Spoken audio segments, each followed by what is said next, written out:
Let's start off this meat prep with a bang. I got scoop of pre. Show y'all how I take this. Ooh, got a monster right here.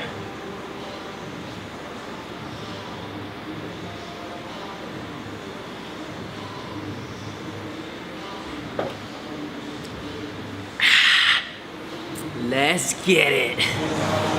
So we're gonna squat today. I got my baby in the house.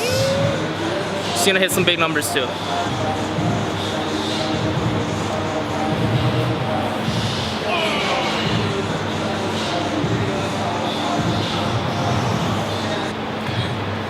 Got like my outfit. Red, black, red, black, red, black. You see this shit right here? I don't need that shit. I don't fail in training. Okay, warm-up time. Always warm up with the empty bar, then go straight to a plate. Some background knowledge for you guys. Milana and I started our diet April 1st. I stopped about 4 weeks ago because I made my goal weight earlier than expected and I wanted to get my calories up for the meet. She's still going strong though.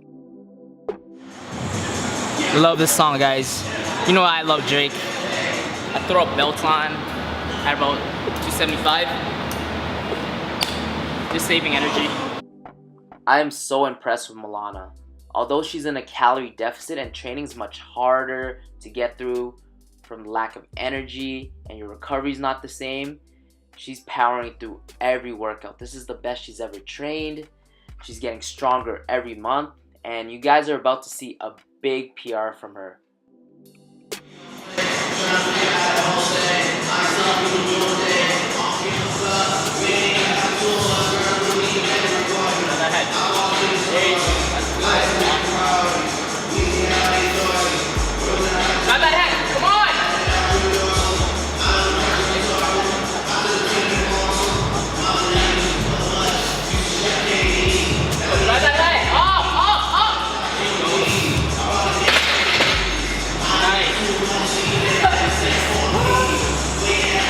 So that was our max.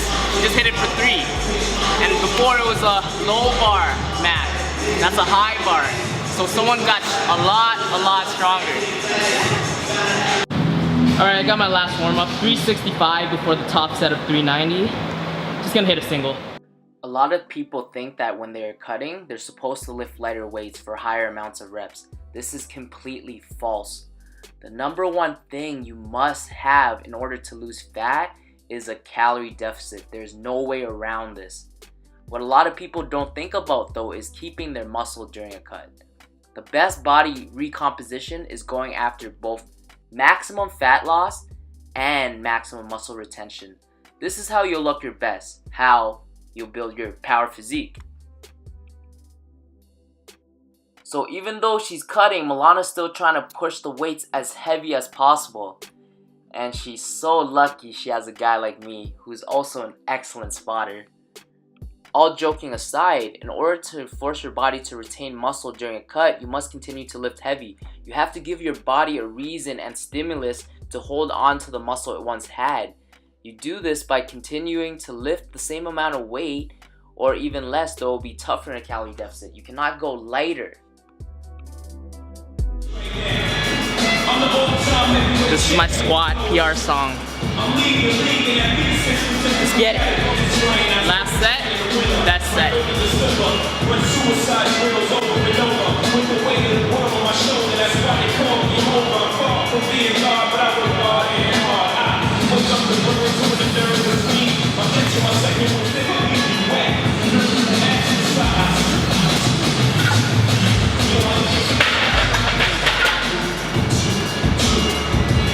It doesn't feel heavy, you don't have to groove.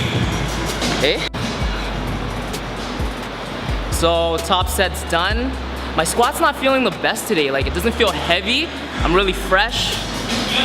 It's just I put on a lot of weight back on in the last week and a half. So it's sitting differently on my back. My back feels a lot bigger because when I diet, it's my upper back that loses the mass first. That's just the way my body is. That's just my genetics.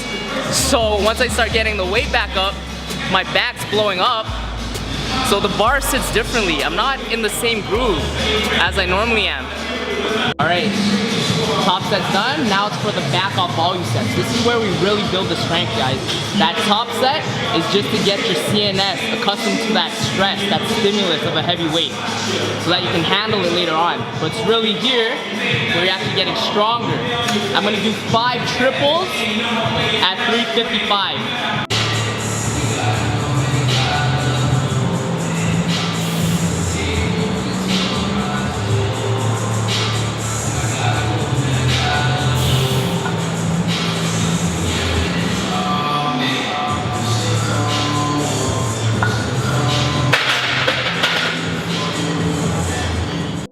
After heavy squats, I had Milana do some lighter deadlifts.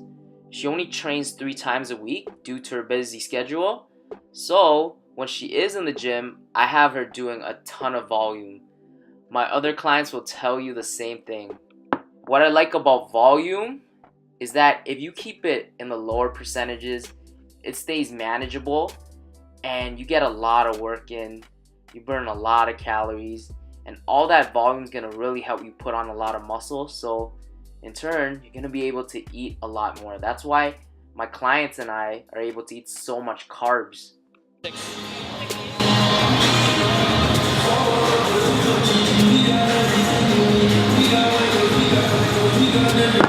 Alright, squats are done. To be honest, my groove was pretty shitty today. Honestly, I think it's just because I'm eating a lot more, I'm putting back on weight quickly. So my leverages are a little wonky right now.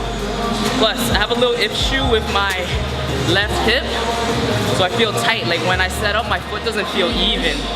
And trying to squat even actually makes me twist. So that last set I corrected it by just letting my body go where it wants to go. I was a little crooked, but oddly enough the bar path was in line. But hey, I'll work on it. We still got time, still got a lot of squat sessions left. Alright, moving on to bench. I just got 205 today for a 2x2. So going to the meet, my bench is always like a wild card because I know I have the pressing power, but y'all know I got a fucked up shoulder, so I just gotta keep it healthy. So we're benching super light. Start. Press. Start. Press. Rack. Oh shit. Oh shit. Delta piece. How you doing? Alex showed up just in time. His awesome delts inspired me to hit this set. But in all seriousness, it's always awesome when you see Alex at the gym. I mean, we love you at the pecs, bro. So that was pretty easy.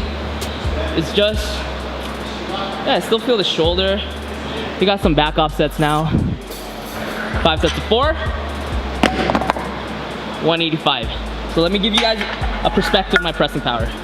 I could probably hit this for 25 reps, touch and go. But once I get near 2 plates, my shoulder starts acting up. I'm still trying to figure out that problem. We got another 4 weeks, so I'm optimistic. The Romanian deadlift is one of the best moves you can do in the gym. It's actually one of the very first movements that I teach a new client, especially if they've never lifted weights before. It's critical that you teach a beginner this hip hinge movement because essentially what it is hip extension. A lot of what you do in the gym involves hip extension, like squatting, deadlifting. If they can hinge, they'll go far in the gym. So I'm gonna show you guys my main pressing accessory going to the meet. I'm gonna do the barbell incline bench using the 350 method. If you don't know what that is, I got another video all about that. Just click right here. Put it somewhere here. So I'm gonna use 160 for the next 3 weeks for meet prep. If I can hit 50 reps with that, I know I'm good to put up something really heavy because I've never done that before. Here's what I'm gonna tell you guys. If you guys wanna pick one move to use the 350 method with, pick the incline barbell bench. This move is my favorite pressing accessory of all time. It just gives you such amazing pressing power. And if you mix it together with the 350 method, you're gonna get a lot of work in. So you're gonna get really strong with your pressing. I find that whenever I'm able to do more reps here, my regular bench goes up as well.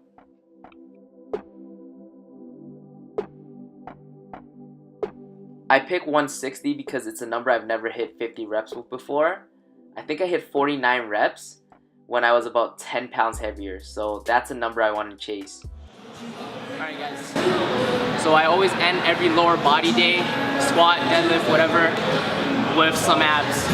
I think training your core is the best bang for your buck thing you can do for your training. Your core gets stronger, literally everything you do in the gym gets stronger. I'm serious, every single thing. Flexing? Is it flex time? It's flex time.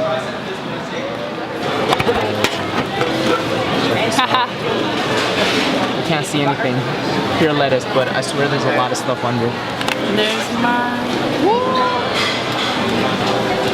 Oh, she actually loaded it with lettuce. Compare the macros and what I got. Not bad, right? What's up everyone, it's Tuesday, it's my second day of the week. It is my SBD day. So I'm doing all 3 lifts, squat, bench, deadlift in the same workout. I'm feeling a little tired, man, because I had a stressful week. My phone broke last night, so I was tripping out. I barely slept, man. My phone is my life, you know, with social media, clients, just staying up to date with everything. So I had to go run and get a new phone this morning. So I'm behind on time. So we're in a rush. I slept like 4 hours. But you know what? I'm still gonna kill the workout. There's no fucking excuses. First thing on the menu, I got pause squat, 275 for 5 sets of triples. Tuesday is my SBD day, meaning it's my squat, my bench, and my deadlift day. I do all 3 lifts in the same day. It is also my heaviest deadlift day. So if the deadlift is the heaviest lift of the day, why do we do the pause squats first? The reason being is I want to simulate a meet. I'm going to have fatigued legs by the time deadlifts roll around. Extra long for you guys.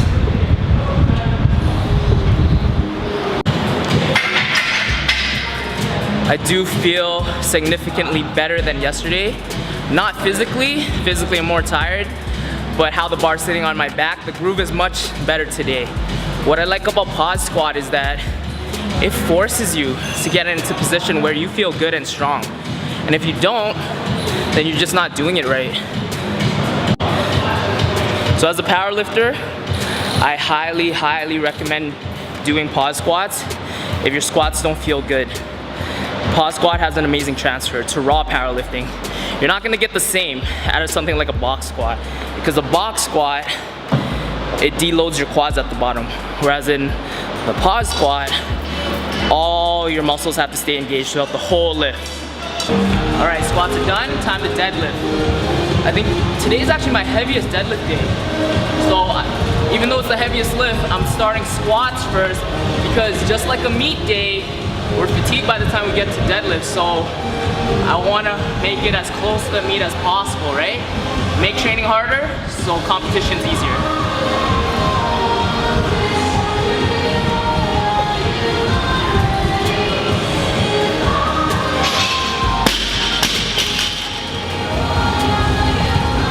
I want an Olympic lift just to do stuff like that.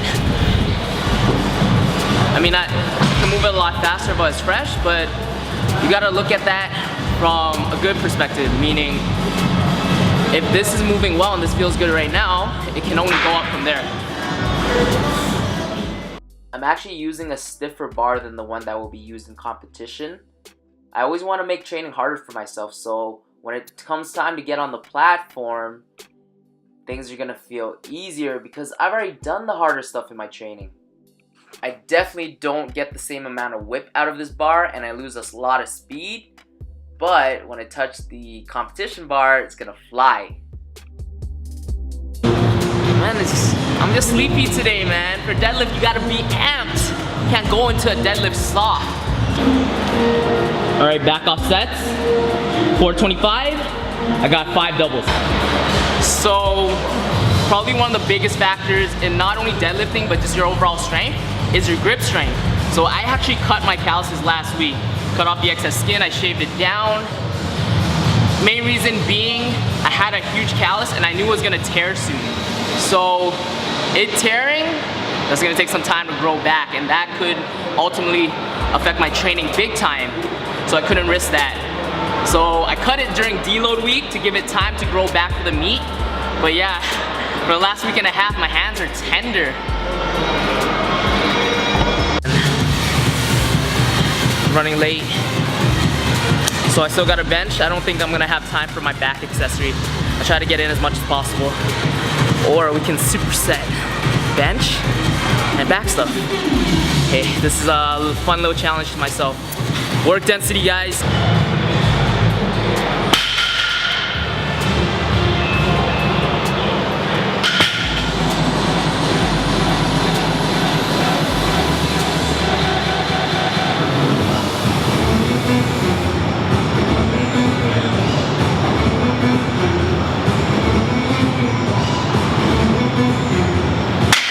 I'm gonna hit my rear delts between sets. I'm gonna do 100, I just got 50 pounds, I'm gonna do 4 sets of 25.